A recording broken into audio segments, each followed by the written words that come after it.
Hey guys, welcome to the episode of Old Reader, New Reader. We are finally back. It's 2020. Old Reader, New Reader has returned. And we have returned with Absolute Swamp Thing, Volume 1. Yep, by Alan Moore. This is your first time reading this, correct? Yep, first time. This is very exciting because I'm curious to know what you thought of the story, and I'm curious to know what you thought of or how something like the recolors affected you. So all of that will be answered in today's episode with spoilers. I am the Uncanny Omar. This lovely lady, one of the days I'll get that right, is Wonder Maddie, and Hey, together we are doing Old Reader, New Reader. She is correct. It is our first episode of the year. How was Magfest? it was great. It was very busy. I feel like I'm still exhausted. Catching up from it? Yeah, it was like, almost like a jet lag, but like a con lag because I'm 2 days into the work week. I'm still just so tired. But it was nice. There was a bluegrass video game cover band Interesting. that I happened to like run into. It's really, really good. And a lot of really cool cosplays. I photographed a Legend of Mana group. Oh wow, the On a, PS1 game? yeah. PS1, And Legend of we Mana. Very pretty music. Lunar. How was your Lunar group? It was good. Yeah? We were missing a couple of characters, but it's still really fun. Did you have my boy Kyle? We didn't. Kyle overslept. He missed the shoot. That's a classic Kyle move. Yeah, exactly. So yes, tonight we are talking about the first few issues by Alan Moore of Swamp Thing. Swamp Thing was a character from the DC universe that started in House of Mystery of House of Secrets was House Secrets. Sorry, and however, that little origin story is a little bit different, but even Alan Moore is able to plug that into this series. So we'll talk about that a little bit later. We are talking about the Absolute Edition. Now, a couple of things. Maddie, how was your binding on the Absolute Edition? Did you luck out and get good binding, or did you get bad binding? I only had a little bit of trouble towards the first few pages. It didn't bother me, but I mean, it's pretty tight though. But I mean, I didn't have any problem with it. No problem. Okay. So, My first few pages came off the ribbon, oh, but it's not. yeah, I didn't have It's that not problem. terrible. Yeah, it's not terrible. So, yes. It's fine. So this is a pretty interesting run. I've read this a few times. It's probably my third or fourth time reading it. It is renowned as like the precursor to the Vertigo comics because of what Alan Moore was able to do. And it even feels like a Vertigo comic. It feels like the early stages of Sandman. This was probably Sandman before Sandman was Sandman, if that makes any sense. And it's interesting to see him come in at the end of a storyline. Like Alan Moore's first comic book in here, in the saga of Swamp Thing, is called Loose Ends. So it's issue 20, and it is wrapping up the previous story arc. Yeah. Where he is fighting off against his arch nemesis. And again, spoilers in case you have not read this or if you don't care about spoilers, but this is what we're going to be talking about. At the end of that issue is where he gets killed. So Alec gets shot and Swamp Thing dies.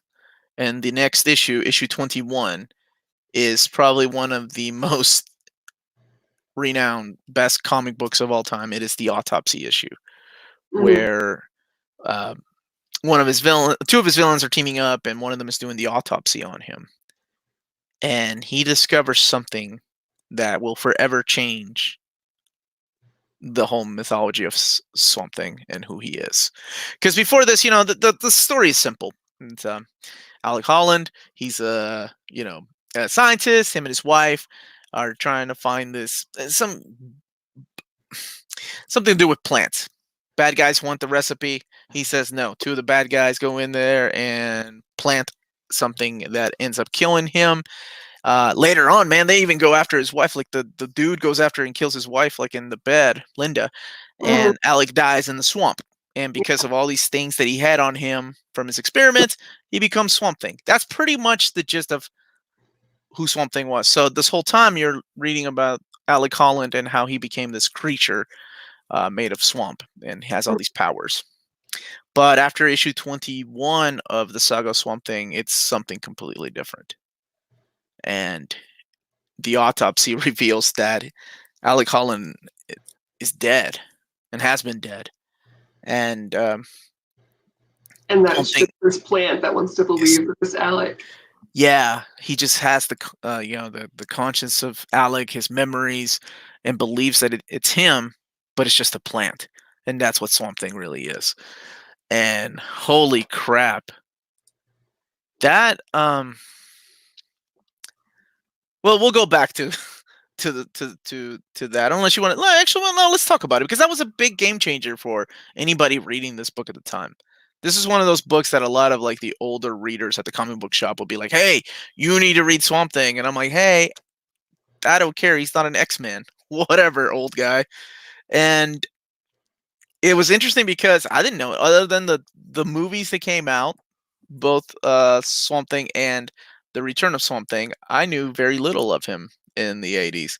Alan Moore had his run, and then I knew that people loved it and how much it meant to people, but I didn't know how deep it was. Man, Mm. this was insane. Uh, within the span of just 2 issues, really just one, he changed the character of Swamp Thing forever. He changed the way that like, and the way that it's written. I can't do it justice describing it. It's written to me like beautiful poetry.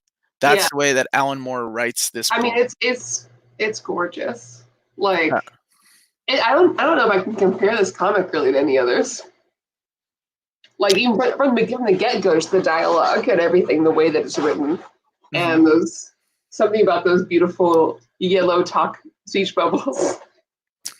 Oh, when he's talking, Yeah, yeah, it's just there's something about like there's everything in this really ties you in so quickly. It's it's so different from all the other DC characters too. it's hard to describe his narration and dialogue because he's just he's fucking Alan Moore. How do I can't do it justice. I'm just some dude that reads superhero comics, and I'm trying to describe the way that Alan Moore writes, and like and it's not even pretentious in any way because I know that's the way he comes across now, like this bitter old man that hates comic books. But this was so freaking like amazing, and I'm only second issue in, and I'm like, oh my god, this is gonna be deep, and it was. So and the story continues. Um, Pretty much the plant wakes up and he reads the notes about his autopsy, and he finds out that because that's the twist, right? It's like, Yeah, okay, you have one twist of like Alec Holland is no more. He died during the accident. This thing is just a plant that became a sentient being, right? Well, then the twist at the end is he read the notes and he snaps, and he's like, it would be like you finding out you're not really who you thought you were, yeah. right? You're just some plant. You're not even a human being. And he snaps and kills the villain that trapped him in there. Oh, and that's not the last time we see that villain too. He shows up towards the end of this run, or towards the end of this book actually, and it was so good. In loose ends, what it did, it tied up some of the story arcs that were going on, some of his uh, like supporting cast. He just kind of got rid of, but Abby stayed. Abigail and her husband Matt stayed. So, oh, so that's the first 2 issues. Yeah, I mean, it gets pretty heavy right away. Yeah. Um, and then the next few issues are, like I said, Abby. I'm sure most of you, if you've never read Swamp Thing, but Abby is the girl with the very unique hair. She's got gray or white and black hair, and her husband Matt are trying to find Alec, right? And at this point in Alec's life, he's just laying in the pond, like He's just laying in the swamp trying to become one with nature because he's like, I'm not human. And they don't understand what's going on, right? They just see their friend just sitting there like, uh, wow, thank you so much, man. Yeah, thank you. Thank you so much. We really appreciate that. Happy New Year to you. I had to stop talking when I saw that. Thank you. That is very, very sweet. JW statues. Thank you. Um, so they're like he's growing like fruits and stuff out of his body, so he's just like this Yeah. almost like a tree. And Abby refuses to believe it. Like she throws up when what's his name, the bad guy, eats the fruit, right? Yeah. She's like, gross, why would you eat that? um and then, okay, so let's talk about the story arcs, because honestly we could break down one issue. I mean, there's a lot, right? Because there's not just the overall story of this, but just each story that he goes through really feels like distinct from one another. Watching, like a serialized like sci-fi horror show, right? Absolutely. Because you're really dealing with a lot of different beasts in this, while still, of course, like revisiting Abby, of course, because she's kind of like your main tether. Yeah, it's that's exactly what she is. Yeah. You see the story progress through her eyes because she's his friend, or she considers him a friend. Eventually, something else. But she's kind of the catalyst of this, right? Kind of like his connection to the human world right now.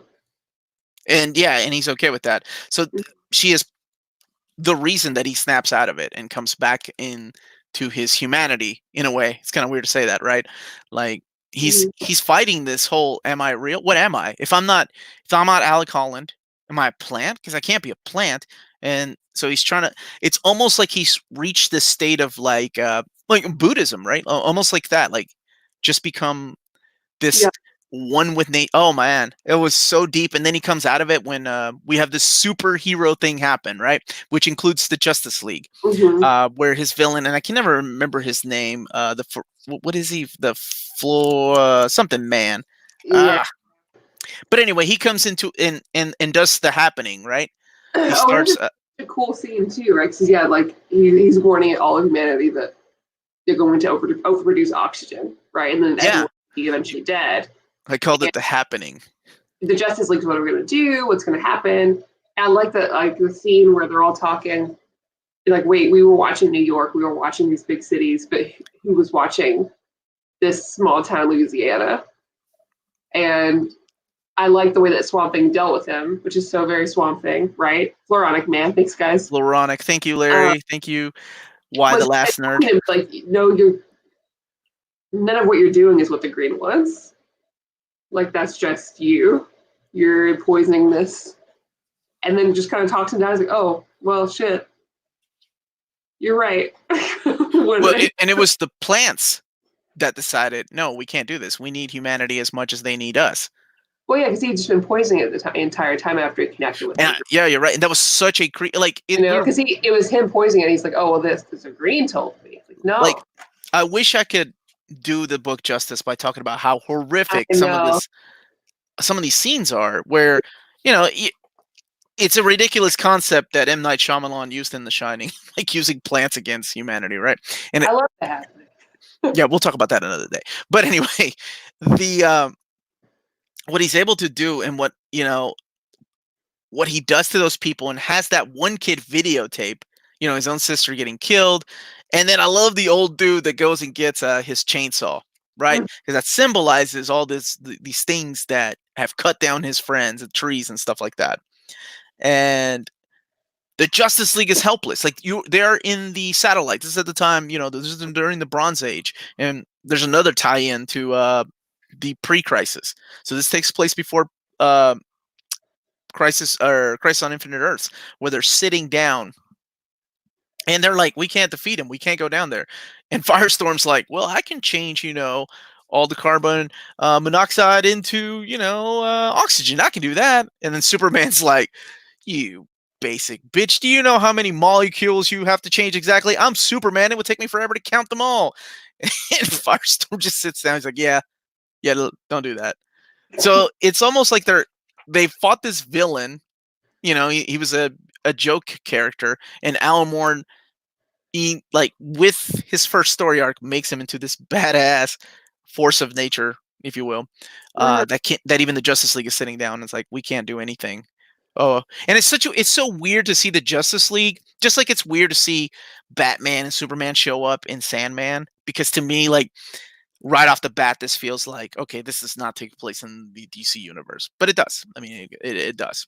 Well, I think, I mean, even though this story is very separate, but like Swamp Thing is such a great DC character, and I'm so glad he's in the DC universe.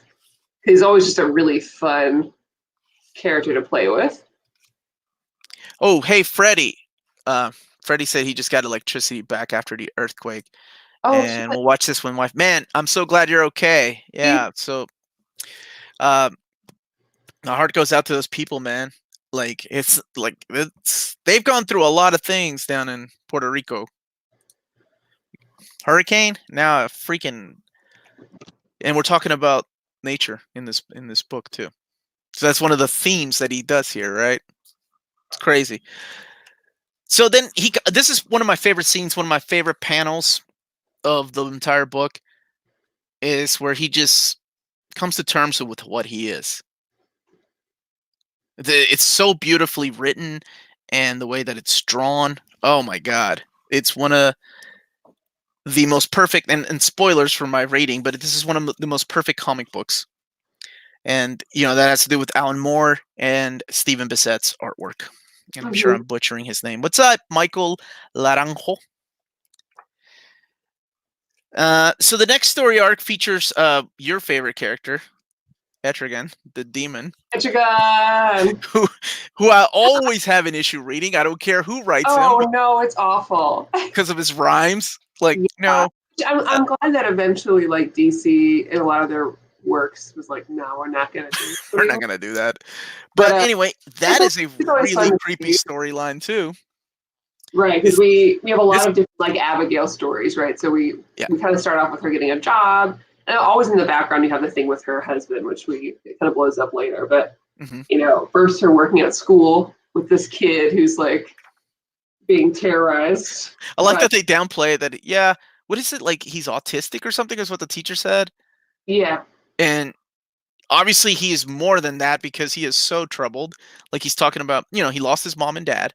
Lost his sister. He talks about the Monkey King coming to kill them. He has these drawings of the Monkey King killing people. Yeah, he's autistic. That's all he has. Right. 80s, man. But I love this storyline. This one, probably more than any of the other comics in this collection, reminded me of a Sandman story. Or probably other way around. Sandman stories remind me of this particular, because it's a good mix of, like, mythology and then horror added in there. But and that's what Etrigan comes in there, you know, and starts telling people, oh yeah, you're gonna die. I don't need your business card. You're gonna be dead in the next 24 hours. I love him. Jason Blood. I know what I'm talking about. Everybody's like, what are you talking about? Justin is asking, you guys will talk about it, but your thoughts on the recolor. I'm gonna talk about it. We can go ahead and talk. I mean, like, the recolor. I want to save it to the end, because it didn't really bother me until one page, and I'll explain why it bothered me. So that storyline was awesome, right? Swampy, of course, knows something's going on with his girl that he's secretly had a mad crush on. It's always fun too, right? She goes to him, she's like, hey, I've got this problem, and she's like, he already knew. It's like he's always known, and he's just already kind of like, no, don't worry. I knew about this before you got here. But I had to have you come to me first, so it would be dramatic. Right. Oh my gosh, what a Sophie's choice right here. Omar, should I pick this book up or the Hulk Omnibus?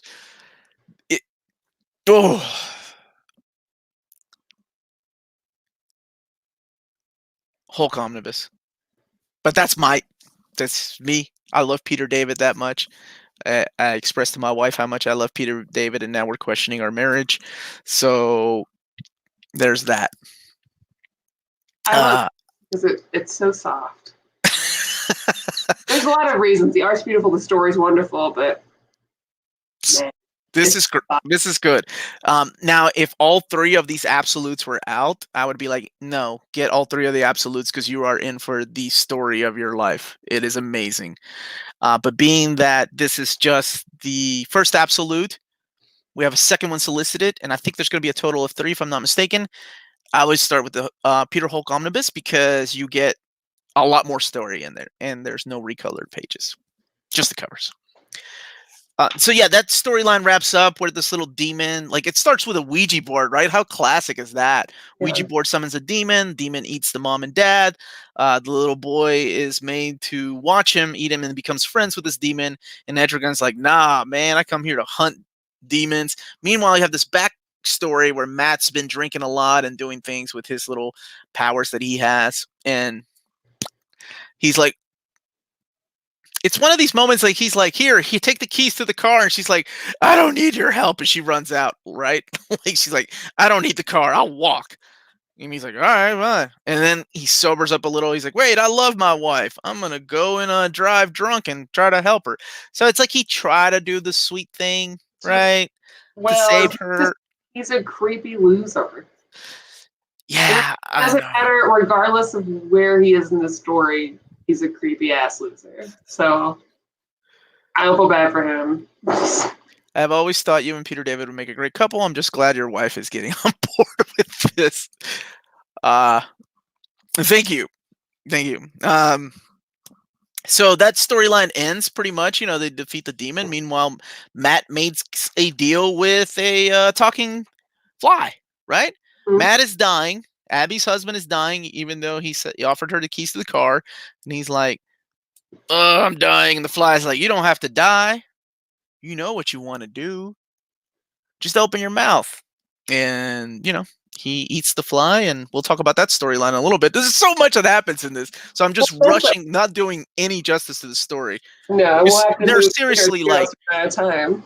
Like seriously, there are college courses taught on just a few comics of Alan Moore's book. Like, so you know, Etrigan ends up fighting Swamp Thing, which I thought was a pretty cool fight. He rips his arm off. Swamp Thing picks it up and pops it back in. Matt's back alive, and then yeah, Etrigan goes on about his business. He's like, all right, well, I ate the monster, so all is good. And yeah, Matt's alive, and he picks up his wife in the car at the end. So that sets up the next story arc, which also reminds me a lot of that reminds me of Sandman thing. Okay, but this story right here, oh, I love this story. There's so many good books in here. This issue right here, right? This is where Swamp Thing, he's come to terms already that he's not Alec Holland, right? He's just a plant that is alive and has his conscience in him. Him and Abigail, because, you know, they're just hanging out because they're friends. He sees a ghost, and it's the ghost of Alec Holland. And she's like, where are you going? He's like, you know, I'm going to go see what that guy wants. And pretty much, it's such a cute story. He has to go and bury his body, right? Alec can't go onto the world of the dead, heaven, whatever you want to call it, until his body is buried. Because, you know, so there's all these flashbacks between him and Linda. There's the flashback as to what happened, how he got killed, how he tried to, like, he's even trying to warn him, you know, don't go out there, don't do this, don't, or stay here. But no, it all happens the way it's supposed to happen. And he finds his body and buries it. And I thought that was so sweet because that sets up a storyline later on. There's this nice little picture in the back here where it's Swamp Thing and who you thought was Alec Holland the whole time, and the real Alec Holland right there. That one wasn't drawn by Steve Bassetti, though. That was somebody else. Giving respect to Alec, which I liked. Yes. Or like giving Alec the honor he deserved, and kind of getting that closure within himself. And just, it's really well done. Have a good night, JW Statues. Hi. Jordan is asking, would you all do an old reader, new reader for Moonshadow? I think Maddie's trying to read it. Did you try to read it? I tried. Okay. That'll be interesting. I would give it another chance. It's a beautiful looking book. Yeah, I'd like to know where you put it. So the next story, because this one reminds me of the way Sandman is written, because it is a dream. Like you don't know what's real, you don't know what's a dream. It starts off with Abby getting a house with her husband, and she recognizes like this. Some like he introduces her to his coworkers. He's like, "Oh, I got a new job. Why don't you come and meet them?" And she introduces them to these people right here. And she's like, one of them is named Sally Parks. She's like, "I know that name, Sally Parks. Who is that?" Oh well, must be somebody that I thought I knew. Later on, she finds out through a book that Sally Parks was a murderer and she'd been shot to death by the Mhm. popo. So how is she alive? How are all these people alive that work with my husband? How is he alive? And then, this is the part that's so well drawn that, it's a dream sequence moving into reality, going back and forth, back and forth. And he does this a lot in his books and in his narratives. Um, but yeah, she wakes up to this nightmare. No, they're all really dead. They're Mhm. made of bugs, and they're gonna come and eat her or kill her or whatever. So, Oh, you meet a guy, you think he's nice, you get married, all his friends are bugs. well, he himself is a bug, right? Yeah. So that goes into the next story arc, and this is just a recap of what's happened. At this point, I need to point this out. You get a little cameo right here of the Monitor and Arbinger sitting in the Oh, Monitor tower looking down, and he's like, "I'm I just wasn't here sure who to that was. watch because I'm the Monitor." Some red skies that are happening. Mhm. Joe, Chip, or anybody that's joining right now. I had just a little bit. My couple of the first few pages are coming out off the ribbon. Maddie's binding is good, but Mhm. I've heard horror stories of some other people's binding. Like my buddy, the deluxe hardcover, his binding was not so good. So I guess I lucked out, and mine was okay. And then, man, he finds her, right? He goes and finds his friend, but she's already dead. Mhm. And I love uh okay, so the story behind Matt Cable is not him, but it's Arcane. He's back. Yeah. The villain that he killed, he's back taking over his body. He's the smiling man. I love his narration. I love how he fucks with him. He's like, "No, she's not really dead. Do it. Rip her head off. See for Well, yourself." what I love is that Swamp Thing's still so chill. He's like, no, I know. I know she's. Yeah. He's like, I'm very aware of this, and you're a liar. Well, at this point, because remember, he's still struggling with his humanity or what he Yeah. is, so he's written that way. Because later on, as the story progresses, you see he becomes more and more, I guess, emotional in a way, Yeah. right? Right now, he's like, "No, you're alive." He's just laying, almost like just being literal with his answers. Mhm. And again, little red skies coming to the U.S. Monitor. But man, look at that! Look at that image right there. That's what he's made out of. That's what Matt made a deal with. He is made of bugs. Mhm. Kind of in the same way that Swamp Thing is a swamp, Matt is a bug. But this is where he snaps, right? He finds out he really did kill her. She is really dead. So this is where we see Swamp Thing just snap. Because the way that he killed, the other guy, the Floronic man, Yeah. he took him out with some nature, but he still left him alive. He he just slams him and cracks, like breaks his neck and stuff. And for a split second, Matt gets his humanity back, and he's having this inner struggle with Arcane, and he chooses to kick Arcane back into hell because Arcane rose from hell. And during this time, see, there's so much to talk about. During this time, the whole narration, it's not just Arcane; it's a bunch of people coming back from the dead. And I love the way that this particular issue is written. What is the issue? Issue number 30, where and at this time uh, the return man, that's what it's called. The return man smiles, right? And in Lafayette, so and so is coming to terms with what he's going to do with his wife, or Jody's going to go and kill her sister because she's been getting on her nerves. Yeah. Oh man, it's just so good. It all comes, and all these people are meeting, in this area where the return man is. But what Matt decides to do, he has, he's still alive, and with the little bit of power that he has left, he tries to restore Abigail back, right? But he can't because she's already gone, and you have this nice little image right there of him trying to get her, and she's pulled back down to hell where Arcane took her. Oh. So, man, this image. Okay, so this is one of the images I had problems with because I like the original coloring better. Yeah. But with her dead face, like just her face, and he's holding onto her, and you almost want to feel so bad for him. And that takes us to the annual, right? And annual number 2 is the resolution of the storyline where he saves Abby. Mhm. Like, again, this is Bissett. Now, Stephen Bissett was, during this time, he's a great artist, right? He was a little slow, though. So there were some filler issues, is what we call it in the manga or anime universe. Yeah. But there are some issues in here, even though Alan Moore wrote them, that you'll feel like, oh, this probably didn't belong here. But I think they're so interesting.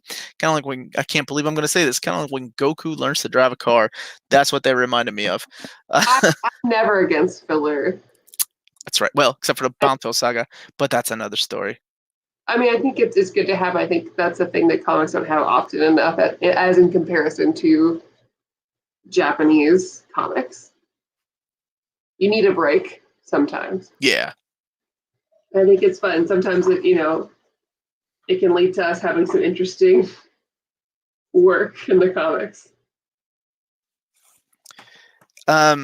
So this is man, I can't choose my favorite issue out of it. This is up there though. This is where he runs into Dead Man, and Dead Man's like, "What are you doing here?" All my favorites is Dead Man, right? Like, Stranger.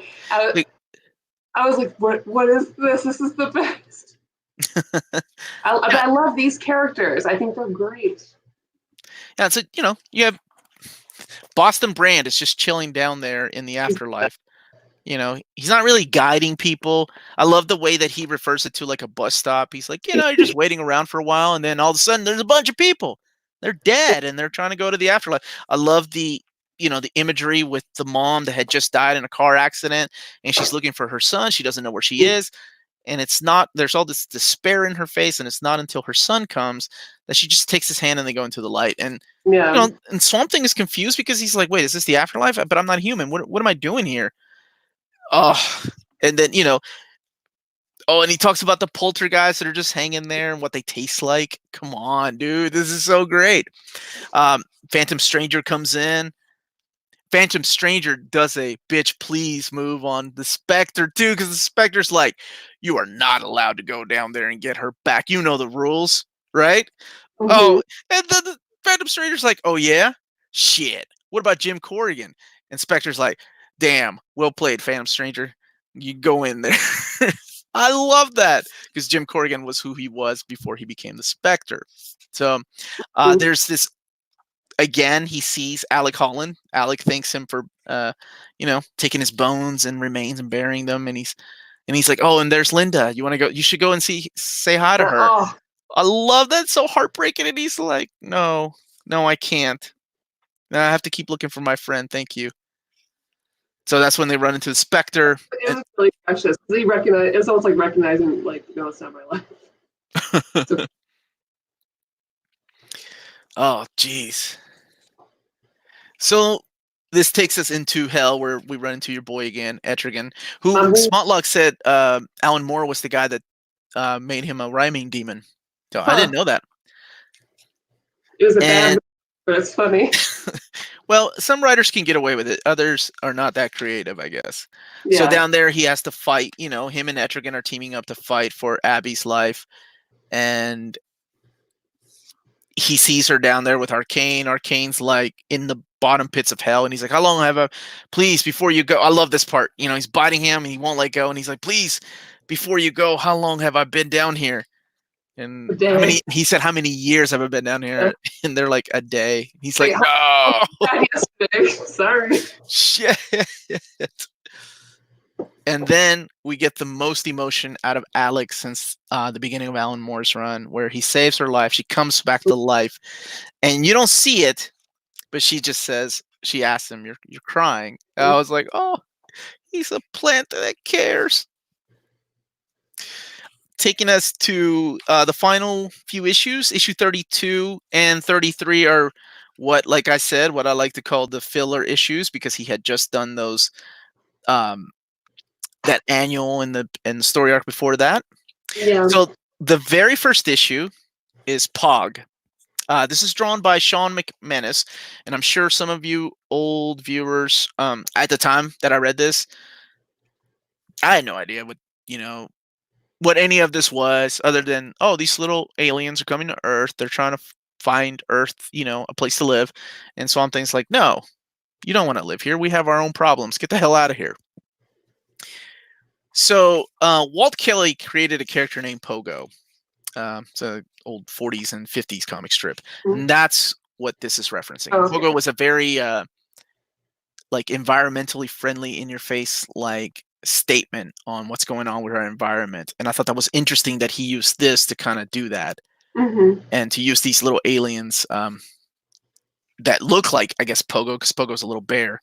So it was hard to read, and still, but it's interesting now that I can tie it back, now that I've read a lot more in my near mint condition age, that I can tie it back to, okay, obviously this is where he got the inspiration from it. So yeah, you need to be a Walt Kelly fan to enjoy it. I can kind of agree with that. Smaltluck said it's his least favorite issue.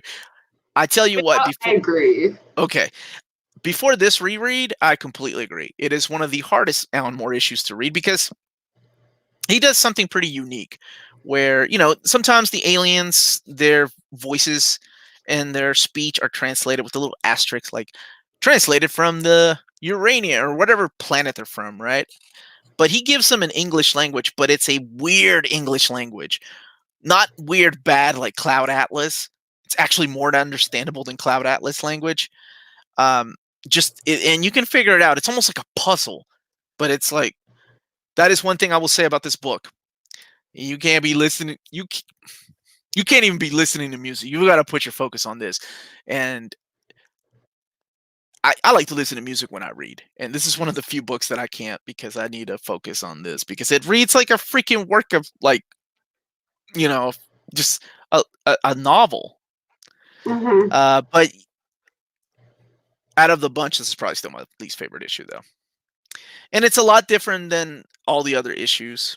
And then we get this one right here, issue 33, which takes us to the last three issues. Issue 33 is the other filler issue. And that is a take, of course, on the first appearance of Swamp Thing from the House of Secrets. Yeah, I thought this was fun. So this was a really unique way to add in the original story. And you have the character of Cain and Abel from House of Mystery and House of Secrets. The sin, Cain is always killing Abel, right? Like that's the goof. That's what they do in those books, and in Sandman, and wherever the hell else they appear. Yeah. And one of them is the House of Secrets, one of them is the House of Mysteries, and she decides to go with Abel, of course, because he's a lot nicer. And he tells her the story of the original Swamp Thing, of Alex Olsen. So with Linda, very similar to Alec Holland's origin. And it's very interesting the way that he ties it in. Because he's trying to tell him, he's like, no, that's the secret. Alec Holland was not the first Swamp Thing. He wasn't the first to walk into swamps like everybody else. There's been others. Yeah. But that was a very unique way. And as a matter of fact, here's the page, like where you see, Bernie Wrightson's version of Swamp Thing, and then you see the Alan Moore Swamp Thing here. And she wakes up, and just like a dream, right? Isn't that really pretty? Like, you wake up and you start forgetting the dream as the day goes on. The phone rings. She picks it up. She's writing. Oh, I got to remember this. She picks up the phone, and she's like, wait, what was I writing down? That's just life. It's full of mysteries. And she wads up the piece of paper, which looks like Swamp Thing's head, and throws it away. What? That is old school, man. That is so good. Okay. Leaving us to the But final. before we talk about the final one, though, Talk to me, Maddie. but how beautiful. Where's my Oh pen? yeah, This Bissett, man. is. Oh my gosh. He is the man. Beautiful. Just total work of art. But yeah, so we're left with our final issue, which is just the getting it on issue. Dude, it's service out at the Abigail. I'm gonna go in. Abigail is one thing everyone wanted. I will wait to talk about that until when we get to it, because oh my god, reading this as a teenager, reading it when I was in my 20s, and reading it now that I'm 41 is a lot different. Well, I think I can really appreciate how mature this whole issue is. Right, because it's such a So, joke, right? Like, well, it's not that. They're very chill about it. It's very adult. It's not made to be this whole like. well, no, just the idea Hey, of a woman having sex with what is a vegetable, a walking swamp, right? That's the lady idea. is. Yeah, right. I'm not downplaying what she's into. I'm not kink shaming. Well, I have some weird things I'm into, but I will say that even talking about it is so ridiculous. You're absolutely like, this is so stupid. Why would he do this? But the way that it is fucking written honestly, is so powerful and so beautiful. It's very sweet, right? Because from the beginning, it was like you don't need more than just me. So let's talk about how it starts. So it starts off with this innocent little so cute panels of her just totally crushing on Swamp Thing, yeah. right? Because they've been together for a while. Now he's always had a thing for her. Yeah. I mean, who wouldn't? Look at that hair, right? So she tells him, I'm married to Matt, but you know that I don't love him anymore. I have a crush. I'm totally in love with someone else. And he's like, who? Just like a guy, has no clue. We never know. Tell them. And she's like, you dumbass. That's what I'm trying to do. You mean me? And she's so embarrassed. She's like, oh, I shouldn't have said anything. Yeah. And he's like, come here, taste my lips of lime. They're suave, right? And the way that it's described is so sweet. She's like, oh, it's like lime, but not as sharp. And they hold hands and they have this conversation about he tells her, I can't give you what you need. I can't. And she's like, what are we talking about? We're talking about sex, right? Yeah. And she's like, I don't need sex as long as we have each other. It's a very mature conversation to have. Like, but the way I hope I do it justice describing it, but he's like, I can give you something else. Hold on a second. So he goes out into the swamp and he grows out a piece of fruit, right? Which we've seen earlier. And this time, where before she threw up when she saw it, she takes it and eats it, right? Mm-hmm. She takes a bite from it. And she sees the world through his eyes. Not all the time, but sometimes. Mm-hmm. And then we have this beautiful psychedelic trip where it starts off with both of them narrating their thing, right? You ate the fruit, Abby. Now you can see things through my perspective.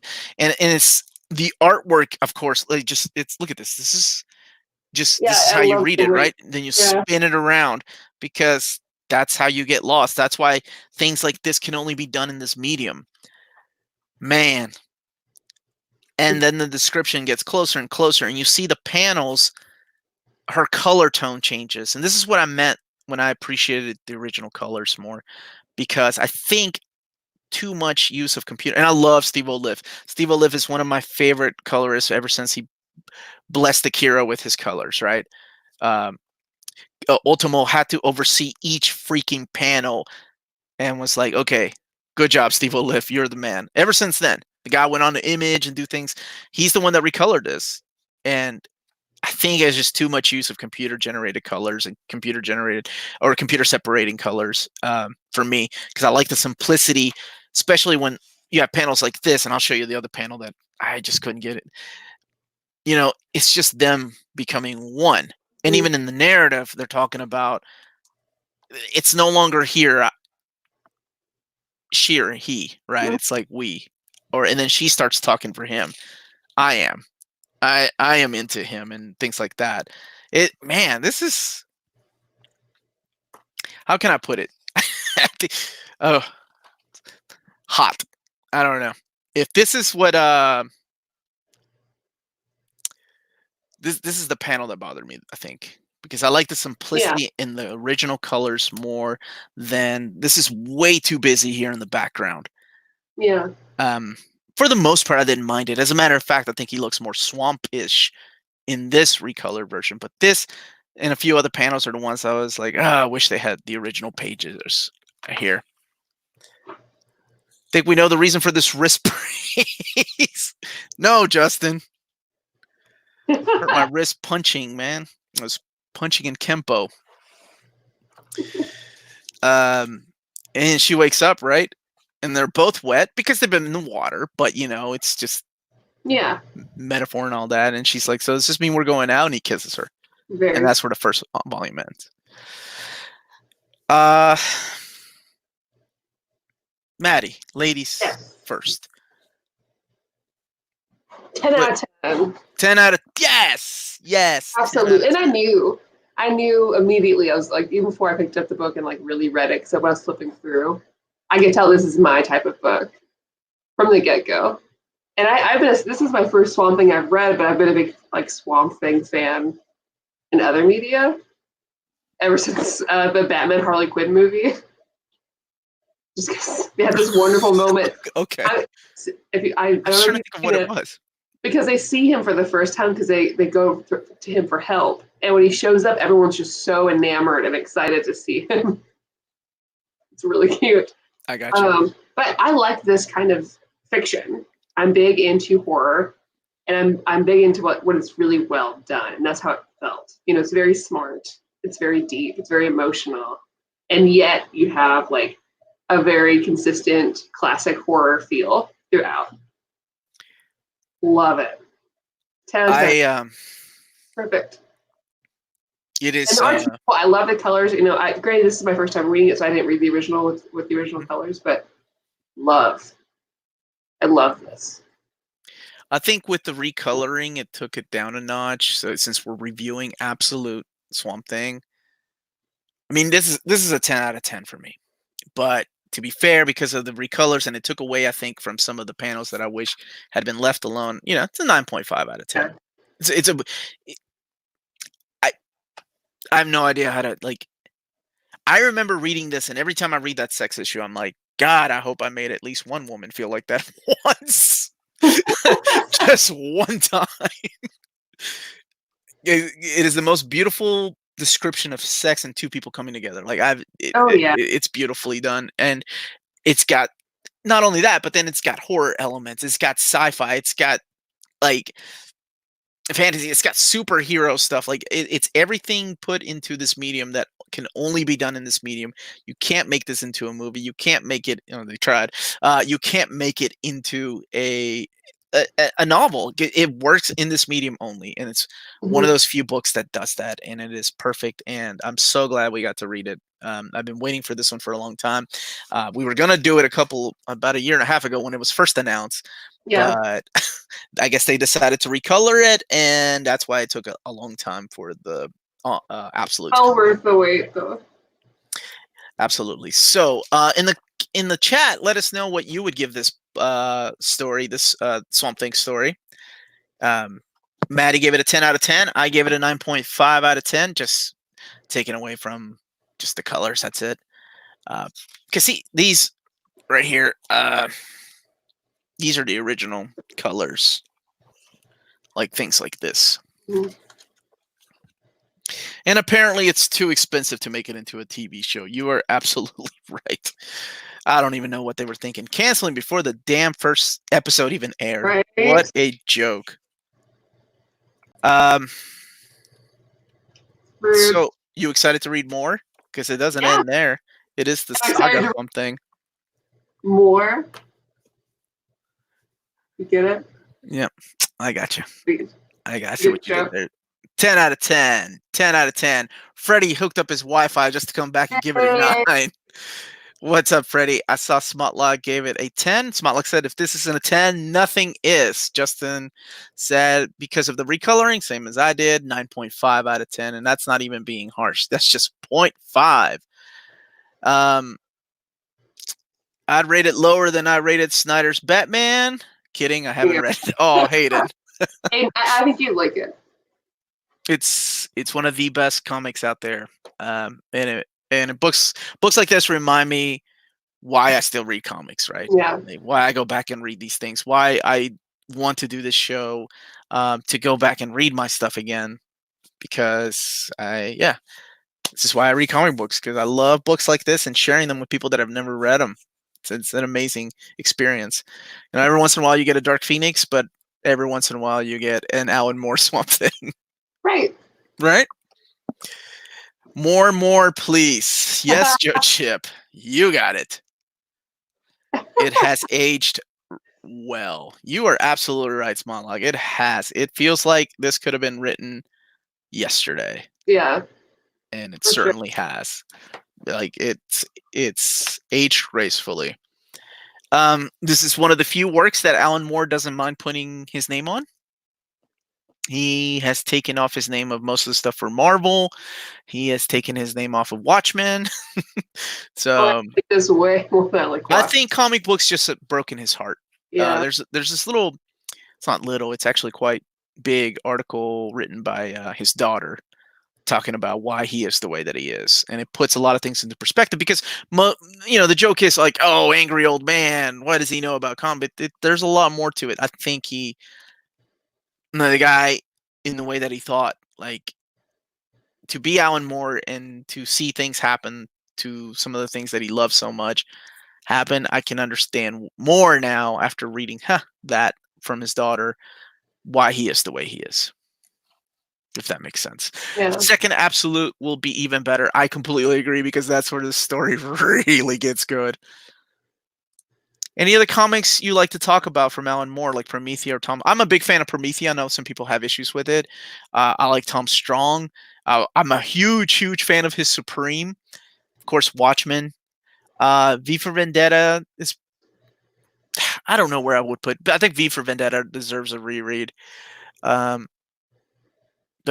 him in his Captain Britain run, man, it's so good. 9.8 from Samuel. Yeah, I was hoping, Johnny, that Marvel would finish out those classic premiere hardcovers so we could get some kind of omnibus. But we don't have anything yet, so I guess we'll see. Also battled the sun to finish Hoxpox earlier and felt about that exactly what Omar said about something. This is why comics. Yeah, same here. I love Hoxpox in a different light than I do this. I saw a Hoxpox cosplayer this weekend. Who were they dressed as? I never finished Hoxpox, so it's one with like the helmet with the X on it. Professor X? Yeah, it's Professor X's costume. Chad Omnidog can go to hell and banned from live for giving this book a 2.3. I know you're joking. Liar! Well, wait. There may not be people that like it. Maybe there's people out there. Just joking. Yes. I agree with that. Just joking. Never read it. Damn it. Chad Omnidog, you strike again. You got me. Yeah, League is really, well, I like the first two League stories. The third one, and what was it, Tempest? They were okay. I like that no one's asking about Lost Girls. Neil Gaiman is back on Miracle Man, right? Still a chance for collected editions? Maybe. I think his Miracle Man, I think they just refer to him as the, what do they call him? Like the author or something? It's not Alan Moore. I think it's just the author. What do you guys think American comics can learn from manga and vice versa? I think we'd have to spend a whole episode on that, which we could do. That'd be a good live episode with like you, me, and Tina. And yeah, I think Tina would be good. Yeah, because I have a lot of thoughts, but we'd have to be here a while. Yeah. Tired. It would be a while, because there's a lot that I think both can learn from each other, right? No, absolutely. Both can learn from each other. Yeah, this is something I talk about a lot. And not just like learn to be left to right, not right to Well, and left. there's, Just there's things so like many that. genres. I think there's a lot of things you can bring into that conversation too, and not just like us talking about Marvel and DC versus like Shonen Jump, Mhm. but also talk about the other books of these genres that don't get brought up as often. I think it's fair to say that both of them over the years have learned a lot from each other, Oh though. yeah, well I mean And look at manga.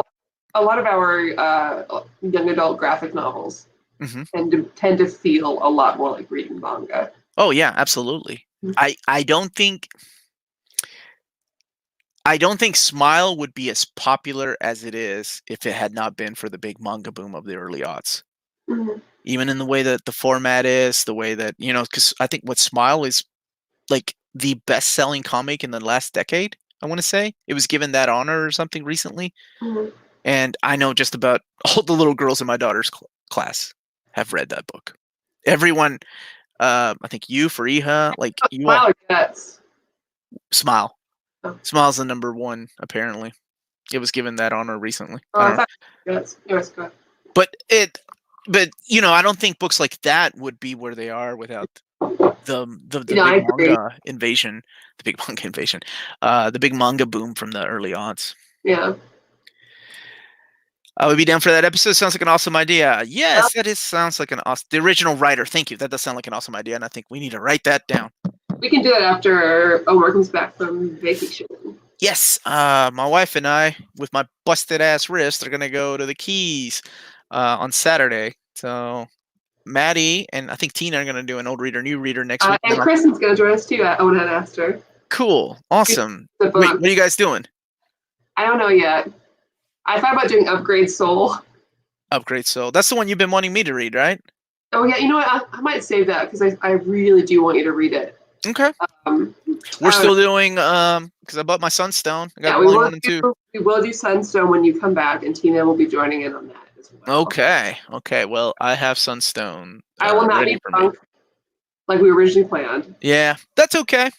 I mean, Sunstone's more of a serious book. Yeah, I was and flipping through it. I was showing it off on my haul, and I'm like, "Oh, can't show that page. Can't show that page." I had to edit and I'm like, and I think a couple of boobs slipped in there. I'm like, you know what? Screw it. Whatever. I'll get demonetized. I don't care. that'll be a fun one to discuss because it's a lot deeper than what it seems, and it's be interesting to have a really good conversation about it. But yeah, I don't know what I'm going to read next week. That's a tough Sophie's choice, like someone said. I think it was you, Felix. I'm gonna go with for me personally. As much as I love Swamp Thing, Sandman. Sandman. Yeah, Sandman. Every time. Every time I reread it, it is just so good.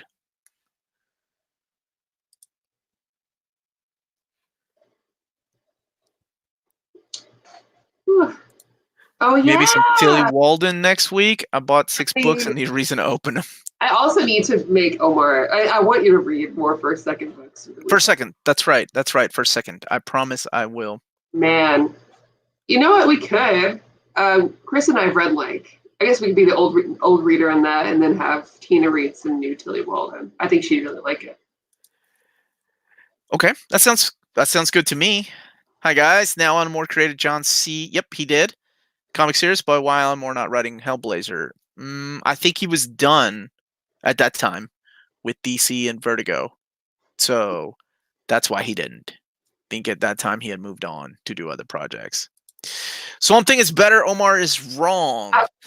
I guess maybe, right? It's all subjective. Yeah, I this is just my opinion.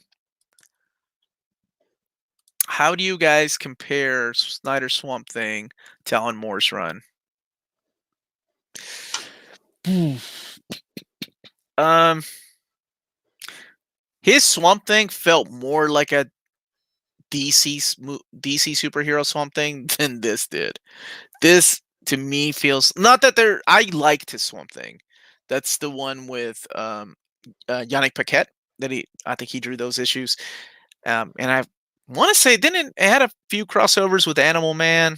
I don't know. It just felt so interconnected with the DC universe. This doesn't. Did you ever read Alan? No, I'm sorry. This is your first Swamp Thing read. Never mind. Yep. If they publish it, I don't even have to finish that. Yes, it will be the recolor pages, and I'll tell you why. Because when Absolute Sandman came out, they recolored the first 17 issues, and those are the issues that are in the omnibus. Those are the recolor pages in the omnibus. What the actual hell? I am not a Charlotte. We've gone over that, Hayden. I love you. Now, because of Little Women, I am a Joe. Man, I'm dying to see Little Women. Everyone Should see have. it. So good. It was so good. It was so good. Soon, I hope. You got to use the Omnidog line, favorite, not better, because you can't fight favorites.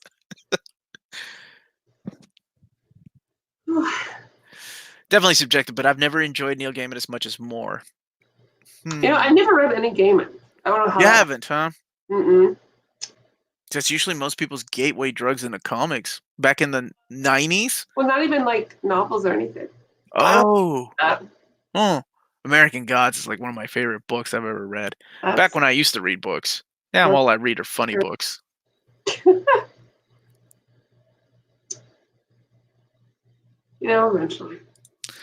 Finally convinced the big comic channel to discuss Sunstone. Aha. Oh, were you talking about us? You're talking about another channel? Obviously, you're talking about another channel. I love Cedric's work so much. So how do you say his name? I don't know. Okay, we need to get that. You need to get that down before okay, you're do the episode. Because I'm usually everything he's got coming out for 2020 looks really good. Mm-hmm. And I feel like one of his series is something that I cosplay will not feel comfortable reviewing online, maybe. Because it'll make you feel like the sex issue. And no, why would that be the one that my mom actually watches? It's like, oh wait, okay. So is Sunstone over? Is it just two hardcovers? It's not over. Okay, so he's doing it in between DC projects. Yeah, he's taking a step back from DC for a while to work on more personal projects over the next. Because he did that Harleen book, right? Yeah, it's coming out in hardcover. Looks gorgeous, and he was doing Aquaman for a little bit. Yeah, he was doing some I think Justice League covers or something. But yeah, so he's focusing on his own work for a while. So he's going back to Sunstone. Think of Sunstone as like Strangers in Paradise to Terry Moore. You know what I mean? Like that's just his, his thing. But then he also has a couple more projects coming out. Like he's got one about succubi that like everyone's really hyped about this year.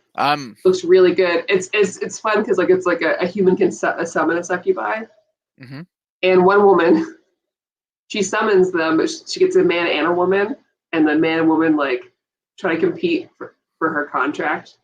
And then there's a companion story in there too about this woman who summons one.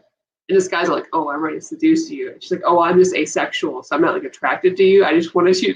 I summoned you for research for my book, and they just become best friends and roommates. What was it? What was it called? Oh man, what's that one called?